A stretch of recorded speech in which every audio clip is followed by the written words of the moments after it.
Hi everybody, this is my concept map on all the leadership theories. I chose a tree to visualize this because I believe that all leadership theories are interconnected like the branches. Even though you may not be able to use certain ones together as well as others, I still think that you can bounce off each other, Alright, so with the approaches, we have the trait approach. Don't really like this approach, it's all about being born a leader and the traits that make you a leader. So like top 5 traits were intelligence, determination, self-confidence, integrity, and sociability. And you can't learn this to be a leader in this style. You have to be born a leader. Skills approach, this is something you can learn. It's leader-centered, so you can learn each skill, technical, human, and conceptual skills. And based on what style of management, so top, middle, or supervisory, you adjust each of your skills to better lead with your followers. Behavior approach, this is task versus relationship. So it's how the leader behaves and whether they put more input on task or focus more on relationship with the followers. Authority compliance, they focused on the task and work on getting the task done. They don't care about relationships with followers. Whereas country club management, they work on the relationships a little bit more. And they want to develop those relationships rather than the task. Situational approach, not a huge fan of this approach. So you adjust to your followers, and based on each situation, you adjust your leadership approach. You'll be either more directive or supportive based on what the followers need from you. Path goal theory, this is literally just taking the path to the goal. It's like a river. The river always flows with the path that's least resistant to wherever the river is flowing. So path of least resistance with followers a lot of times is motivating them through rewards or which could be promotions or raises, anything like that. And as the leader, you help remove obstacles and provide support through encouragement in other ways. Leader membership exchange, this one resonated with me a little bit more. This was very much easy for me to grasp, and I really view this as real-world experiences and real-world life and how humans interact with other humans. So you've got your in-group and your out-group. In-group are your closest friends, those that are willing to do more for each other. They want to be around you more often, they respect you, all that stuff. With this style, your in-group are willing to stay later, do extra work that isn't in their job description, and really try to work with the leader because they respect the leader. The out-group would be just like your acquaintances, those you just like pass in the street and you'll say hey to, basically. The out-group are there not to make a relationship with the leader, they're there to simply do their job and clock out when it's time. They're there to make money. Transformational theory, I don't really like this theory, it doesn't really resonate with me, but the leader works on transforming their followers by leading. They help their followers get through their task, they create connections, and use like their emotions, values, and ethics to help lead and help work with their followers.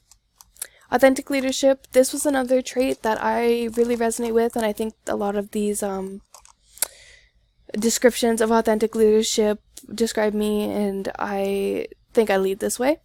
So as an authentic leader, you are very genuine and real. This is how your followers see you. And because of your self-awareness, your moral perspective, your balanced processing, and your relational transparency, you are very clear-cut with your followers, and they don't see you as suspicious or sketchy in any way. They really respect you and believe that you are a true leader. So with your relational transparency, you're very transparent to them. You can be read like an open book. And this is, you're very open and honest with them. Balanced processing is taking everybody's opinions, and many that will conflict with your own to help you decide and make decisions. Internalized moral perspective, that's simply just using your morals and knowing what your morals are and your ethics are to help you, be strong in your decisions, and you won't let others' morals or ethics affect your decisions. Self-awareness, that's simply being aware of who you are, aware of what you believe in, and you're very confident. This helps followers see that you know what you're doing and that you are a respectable and reliable leader. Servant leadership, I'm kind of one that sees leadership as you are supposed to be a figurehead, a leader, something that people your followers can look up to and really rely on. So I don't really like this servant leadership, because this type of leader caters to the followers and really is empathetic and committed to the followers and does whatever it takes to help the followers accomplish their goal. Adaptive leadership. So this is a type of leadership style where you encourage your followers to adapt to each situation, and you help your followers by mobilizing, motivating, organizing, and orient and focusing them to the task. Leadership ethics and team leadership. This, to me, is kind of just an overview and kind of can go with any leadership style.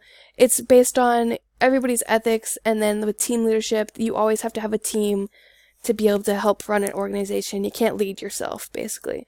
And teamwork helps productivity and performance. And last but not least, you've got gender, culture, and leadership. So with this, it's just that any gender is able to lead. You can't be so stuck in your ways that you think only men lead. And then with culture, you have to be aware of others' cultures and beliefs and values. You can't be so stubborn in your own ways that you shove their culture, customs, beliefs, and values out of the way, because bringing in multiple perspectives through everybody's cultures helps cater to others or adjust to others and helps better run a business. Alright, so that's my concept map and overview on all the leadership theories. This class really helped me. I think the most that I took away from this class is that it really helped me view leadership, and that there's not just one specific way to lead. I've always been the one to really view leadership as authoritative and very much a figurehead of the workplace, or somebody that your followers look up to.